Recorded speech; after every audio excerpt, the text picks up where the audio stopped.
Mikhail Tal, a former world chess champion, was truly a unique figure in chess history.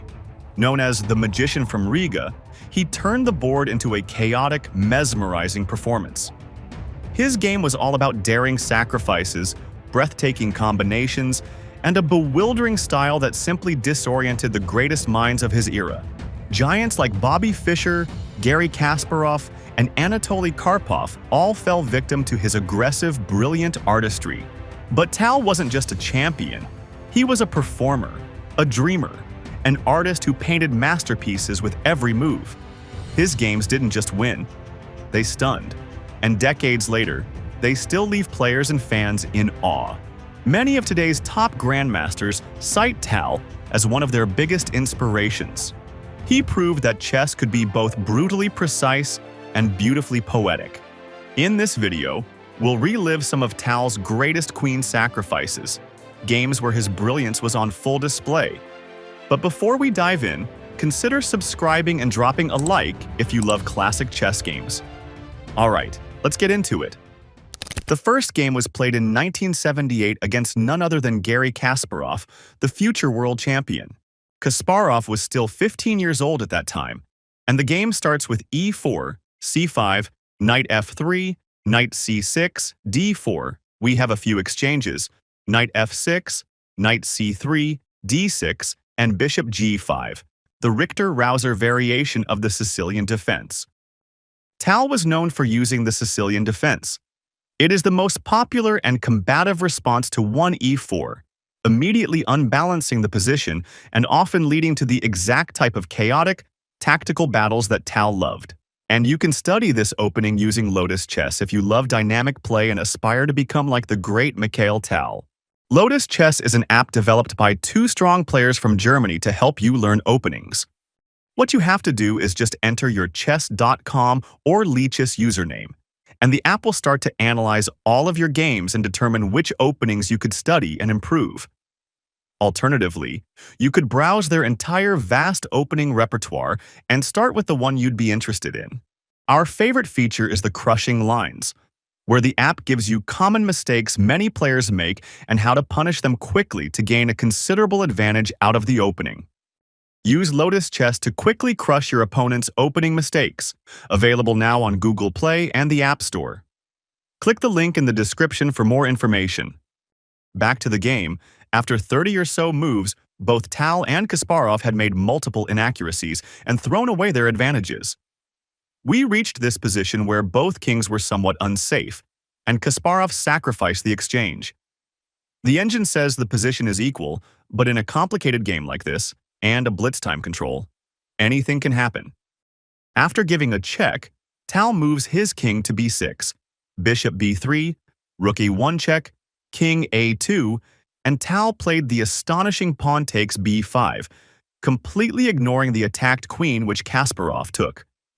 Rook a8 check, only move bishop a4, rook takes, king b3, pawn takes rook, and now the material is equalized with two rooks and a bishop versus a queen and knight. Here Kasparov played the losing move that completely sealed the game, queen f5, but Tal didn't find the strongest reply. He played rook e2 instead of rook c1, which would have maintained his advantage.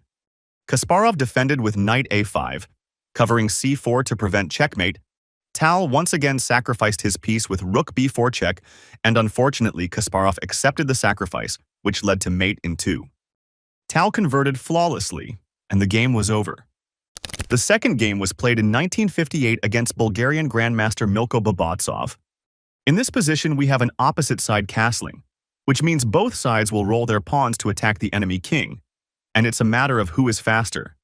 Tal continues with queen a5, nicely placing the most powerful piece closer to White's king. White played king b1, b5, knight d5, and here Tal played the brilliant knight takes d5, ignoring the undefended queen. White accepted the challenge and took the queen, knight takes bishop hitting the rook, rook c1, and knight takes c4. Believe it or not, the position is equal, with Tal having two minor pieces and a pawn for a queen. Rook captures knight, pawn takes, knight c1, rook b8, nicely aligning the rook with the king. Bishop takes c4, knight b6 hitting the bishop, and bishop b3.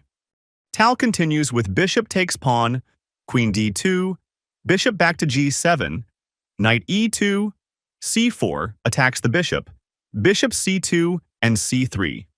A beautiful pawn sacrifice as this clears the c4 square for the knight.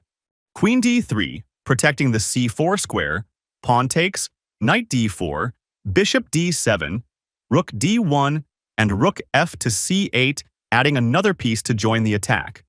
White continues with bishop b3, knight f4, takes, knight b3, rook c3, hitting the queen. Queen takes pawn, bishop takes knight, and instead of taking the pawn, Tal played the crushing rook b to c8, threatening rook c1. After queen a3, it's over for white since Tal has a mate in 3. He starts with rook c1 check, takes, only moves king a2, and whatever move white makes, black delivers checkmate. The last game was played against an international master and 2-time Spanish chess championship Toran Albero. In this position, we can see that white has a slight edge by controlling some space in the center. Tal continued with rook e8, putting pressure on the knight. Knight g5, rook takes bishop, very typical of Tal to sack the exchange. Bishop d5 check, only move king h8. Knight check, and here Tal played the astonishing queen takes knight. After bishop takes, Tal played rook d3 attacks the queen e2, bishop d4 check, king g2, knight e5, centralizing the knight while also hitting the bishop. Rook d1 offering exchange. Tal declined while also hitting the queen. And here, white played the losing move queen f1. He continued with bishop e4 check, king h3, rook f3, hitting the queen and the bishop, queen e2. And after bishop f5 check, white resigned the game. If king g2, then after a few moves, the engine says -3, leaving black with a favorable endgame. And if king h4 played, which is worse, after rook f2, white has to sacrifice the queen in order to avoid checkmate. And at the end of every line, black will up a full piece. What absolute masterpieces! Tal truly showed us that chess is not just a science, but an art where imagination and guts can overcome material advantage. His games are a powerful reminder that sometimes the best defense is a stunning offense. Did you enjoy reliving these phenomenal queen sacrifices? Let us know in the comments if you want more of this, because we have plenty more of Tal's beautiful queen sacrifices ready for a future video.